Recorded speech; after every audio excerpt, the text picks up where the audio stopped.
Hey, out there, ReadyHer back with episode 4. This is Kris. I'm Pascal. As I said, we have gone 3 episodes so far. Number 4 is mostly talking about ReadyHer in cooperation. I got some questions ready for you. Okay. Number 1 might be also interesting for you out there. Well, we do hope so, surely. Why is ReadyHer a great fit for companies? And a lot of the seminars that we do are like lunch and learns and things like that. And corporations are always looking for interesting ways to get their team together, team building, right? Mm-hmm. It's important, for every company to have team building events. We all know that. But it's also important to have team building events that have a good turnout, right? Because, we're maybe at our desk and that at noon someone's coming to talk and it's interesting, it's not so interesting, maybe I'll go, maybe I won't go. But when it's self-defense, it's just a fun, interesting topic. It's unusual, it's a little bit sexy, people, I want to know how to defend myself, and everybody wants to, have that feeling of empowerment. So when you do something like that versus just, another sales strategy, seminar. Nothing wrong with that, but you're gonna get a turnout from a lot of people that maybe wouldn't normally attend because it's different, right? It's interesting. And if they're females, it's very interesting. If they're males, they all have mothers, daughters, wives, So I think the topic alone gets a lot of people in the room. Mm-hmm. And then when we do our seminars at the second half, when they have an opportunity to hit things and punch things and kick things, it can be a little intimidating, and it requires a lot of encouragement and feedback, from your partners. So you have the guy that sits next to you is now going, come on, you can do it, hit it, and it just sort of develops that camaraderie and that teamwork, and that we're all in this together.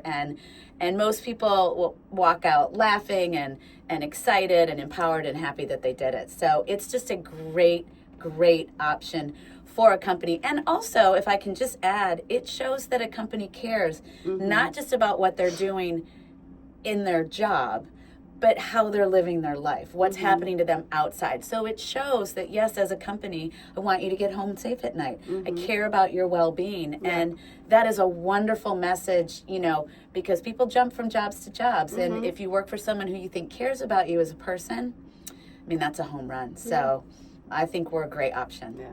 Also, companies, what we are doing as well is we do really cool breakout sessions. So if you're setting up, big events, big conferences, and that's often so focused on brain and connection and talking and making this connection, and that can get really tiring also on your brain. Oh yeah, it's a great way to relieve 3 days, 4 days. So you have this breakout session, and they're then mostly really just for women. Yeah. We had made some exception in the past because companies said, can the guys come as well? So we just change our lingo a little bit and the context a little bit. But those breakout sessions, you get out of your head. Yes. They want to add something, for example, in the morning. So, for example, you do a breakout session at night, and then they say, oh, but now we want to do something physical. Yeah. Next morning, 6 o'clock, we meet. Right. And we really get physical at this point. Yeah. So that's also something I feel Absolutely. That's a great fit. Everybody needs it. It doesn't matter what industry you're in. Everybody needs this information. You want to have your teams go home safe. Yeah. And also, being safe, we talked in episode 1 about it, comes with awareness, right? That's the really first step, and we talk a lot about it. You talk a lot about it, what awareness means. So if you look back to episode 1, you get a little taster about that. You also talk there about how awareness changes you in a corporate environment. I would like to get back to this one. What do you feel besides keeping your staff safe? Think about it like, you think about it in a sales pitch, right? If you're in a sales pitch, knowing how to read somebody's body language, knowing how to read somebody's face, knowing when you're pulling in or they're pulling away. I mean, that's a very important tool, right?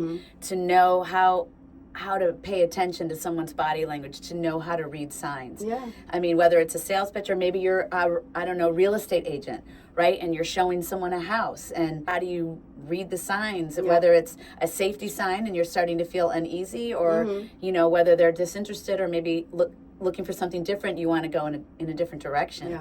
So, I mean, confidence in the workplace is everything, especially for women. Yeah. I mean, you have to walk in, nothing against men, love men, but a man can walk into a room and it's just perceived that he knows why he's there.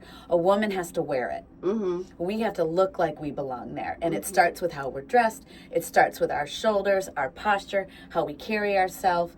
And we touch on a lot of those things. So you can definitely take them into your everyday, workplace. So I also want to dig in about the being safe, right? So I feel when you drive to work and you park in a parking garage, and you're like all of that, and you're not safe, and you're trying to get out there quick, I mean, you will arrive already half stressed. Yes. So I also feel our seminars give women less stress, I feel, because they are arriving at work feeling safe. Yeah. They know when they leave the workplace, they have a plan, they know what to do, they know how to get home safe. And only, in quotation, these add-ons to know, I can go out there, or I can catch a plane. I can. That's less anxiety. Absolutely. I think that adds a lot in. Yeah, I mean, helping someone feel empowered is whether they're coming to work, going from work, traveling for work, or in work. That feeling of empowerment is very, very important. It's a different feeling the way you move around, right? Absolutely. Do you also feel it changes the culture within a company when seminars like ours are being set up? Well, I mean, it starts the conversation, doesn't it? It starts the conversation. And let's just take, for an example, active shooters. Right? I mean, that's a risk for everybody nowadays. And it does start the conversation of, hey, how are we set up? If someone came in, what would we do? Where would we go?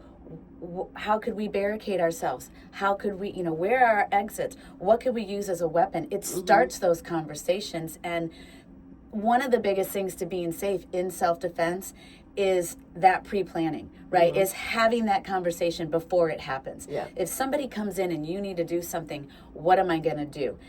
When someone comes in to attack you or with a weapon or something like that, that is not the time to start thinking about it. Correct. Yeah. Because that's the time to react. You have very little time, whether someone's grabbing you, or whatever it is. So to start this conversation, after you and I leave, to say, hey, let's walk through the building. Let's find our exits. Let's figure out where we would go. Let's figure out how we would barricade. Let's do some simulations. And that's for sure a change of culture. They can do that after we leave. It is a change of culture. And it gets the ball rolling. It brings it to the top. Or like enhancing a culture. It doesn't have to change, but it just adds something. Absolutely, 100%. Yeah, definitely. So talking about going, as we go into all different corporations, like we have seminars, there are 30 people, we have seminars, there are hundreds of people, they are in an office, they're in a seminar room, they're purely online recently, which was a completely new and different experience. Yes.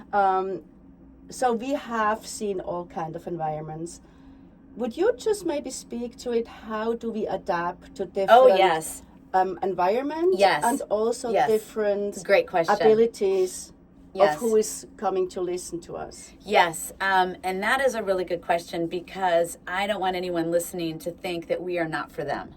Yeah. Right? That we cannot adapt to whatever situation, or whatever their group of people are. So, I mean, like if it's a bunch of real estate agents, well, that's a no-brainer, right? I mean, that's easy. They're in homes alone, they're isolated, they're with strangers. I mean, we can talk to them all day long. But it really doesn't matter, if you have an older clientele, if you have a younger clientele. Look, we all face the same situation. Yeah. We are all women. we all go to work alone. We come home alone. We are running to the grocery store. I don't care if you're 70 or 20, like my daughter's 24. Yeah. She gets out of work and she goes to the grocery store and it's dark. We all have those situations. So if you have an industry like a real estate agent or like a travel agent, like a flight attendant, someone who's traveling a lot, yes, we can tailor our talk to the things that specifically challenge them. So being in hotels a lot, being on your own a lot, walking with a suitcase, showing homes. We can definitely talk to that, but there really isn't any industry that we can't relate what you're going to through. And a lot of it is based on their questions and their feedback, and just years of experience. We've heard it all. Yeah. So we can tailor it to any age, any environment. Absolutely. Yeah, I remember we had a lunch and learn in a golf and country club, and I think the average age was probably mid-70s. Yes. And I remember there was one lady, and she had a stick with her. Yes. She came in and she didn't feel quite at ease, and when she left, she actually said, "Now I know what I can do with that." Right? And it's these little things that you go like, dang, we just get them where they are at. Meet them where they are and let them know that what you share with them. So, it's knowing your content too, right? It's sharing information that they can then go out and use. Yeah. If it's something they can't use, then I'm going to save that for a different seminar. I'm going to save that for somebody else. Yeah. If it's a bunch of college girls, that really want to get down and dirty and fight, then sure, we'll go there. But if it's an elderly crowd, what can we give them based on all of our knowledge and all of our years experience that they can take away? Yeah. So really, it's preparing for your audience, and I think we do a really good job at that. Yes, yes. I think we do too. I got one last question for you. What do you hope every organization gains from a ReadyHer seminar?